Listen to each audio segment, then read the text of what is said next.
ॐ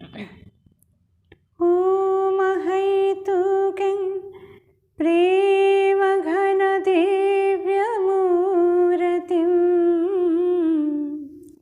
आचार्यरूपं प्रणवं नमामि। नमस्कार मेरे प्यारे प्यारे लाडले लाडले बच्चों, कैसे हो? अच्छे हो ना? टर्म कैसा चल रहा है? लास्ट वेडनेसडे हम नहीं आए, आपका तो टर्म चल रहा है इसलिए मैं नहीं आई। आज संडे है फिर भी हम आ गए, क्योंकि आज तो रामनवमी है ना, हम सबके लिए स्पेशल है। एक तो नवरात्रि और ऊपर से रामनवमी, बोलो तो कितना स्पेशल है हम सबके लिए।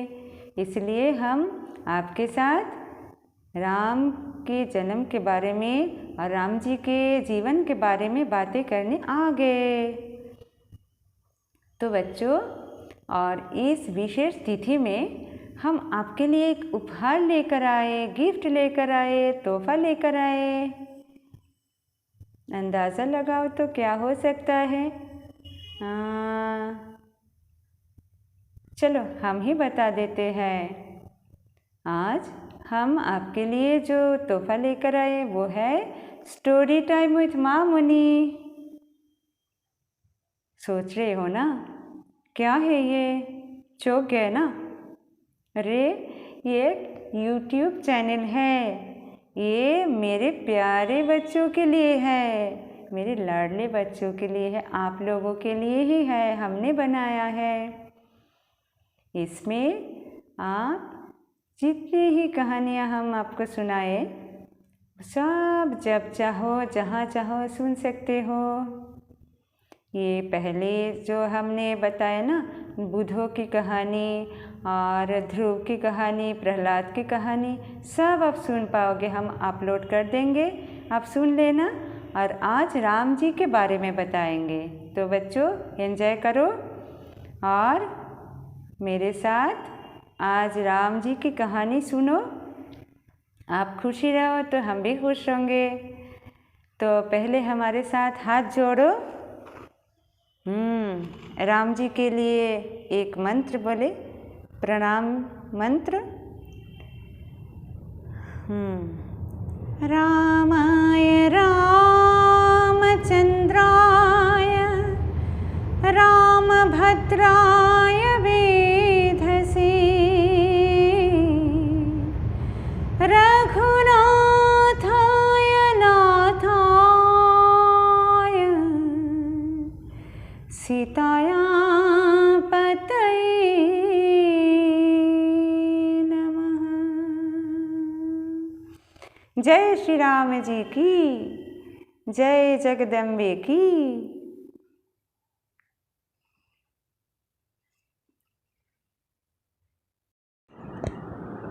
हजारों वर्षों पहले हमारे देश में एक बहुत अच्छे राजा थे। उनका नाम था दशरथ।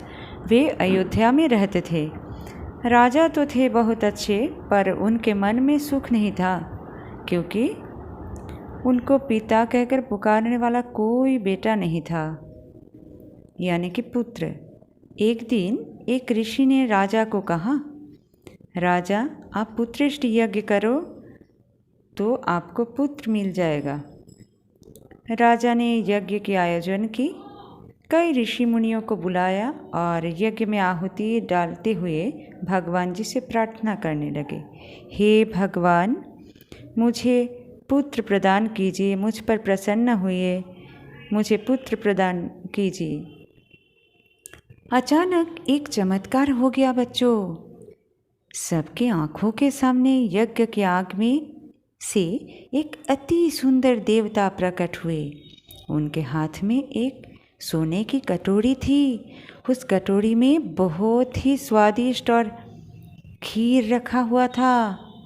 उस देवता ने वो खीर राजा को देते हुए कहा, राजा मैं तुम पर अति प्रसन्न हूँ, ये खीर तुम अपने रानियों को खिला दो। तो तो तुम्हारे घर पुत्र आ जाएगा। राजा तो बहुत खुश हो गए और वो दिव्य खीर कौशल्या, कैकेयी और सुमित्रा तीनों रानियों में बांट दी। कुछ दिनों बाद ये दिव्य वाणी सफल हो गए।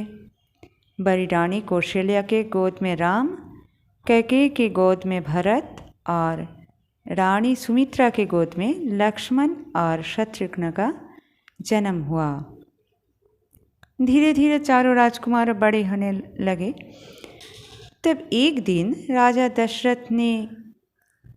दशरथ के यहाँ ऋषि विश्वामित्र आए और बोले, राजा, हम ऋषियाँ वन में जहाँ रहते हैं वहाँ दुष्ट राक्षसों ने उत्पात मचा रखा है। वे हमको चैन से रहने नहीं देते। मैं तुम्हारा बेटा राम को लेने आया हूँ। केवल राम ही उन राक्षसों को मार सकता है। तुम राम को मुझे सौंपकर मेरी सहायता करो राजा। राजा दशरथ तो दुविधा में पड़ गए। राम तो एक बालक मात्र है, कैसे अकेला राक्षसों से लड़ने वन में भेज दे। तब उन्होंने क्या किया? तब उन्होंने छोटे लक्ष्मण को भी राम के साथ भेज दी और दोनों भाई मिलकर सभी राक्षसों को मार डाला, मतलब संहार किया। वन में शांति का वातावरण छा गया।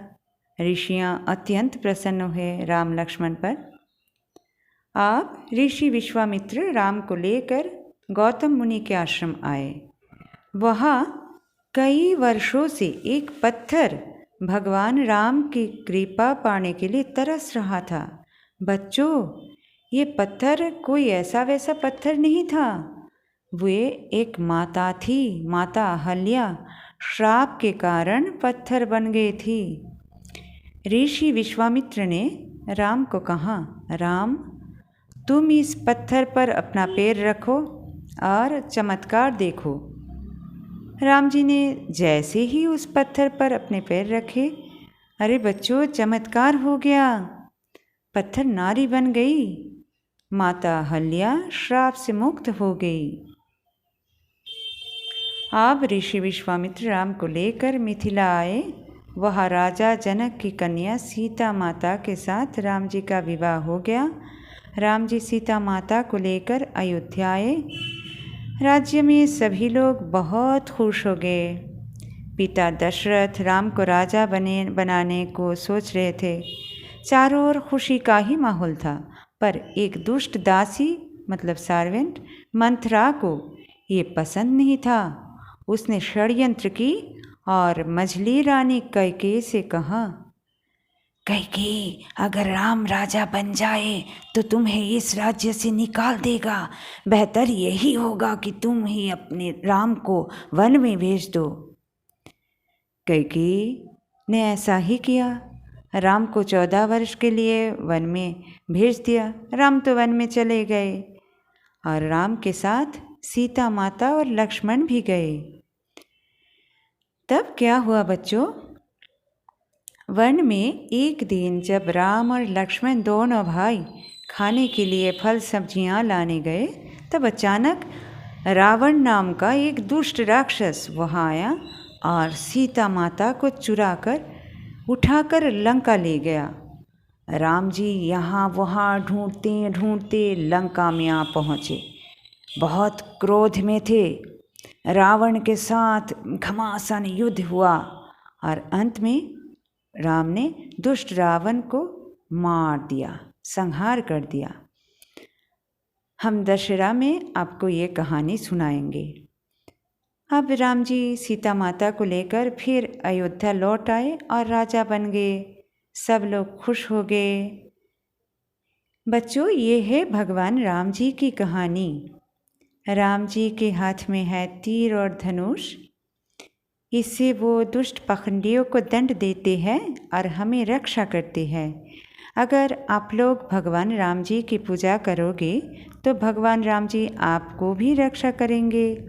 तो आओ बच्चों, हम सब मिलकर भगवान से प्रार्थना करें, हे राम जी, आप हमारी रक्षा करो। करुणा आदि दुष्ट असुरों से हमें बचा के रखना प्रभु। बच्चों, ऐसे हर रोज़ भगवान से प्रार्थना करना अच्छा होता है। तो हम बोले और चले, फिर मिलेंगे।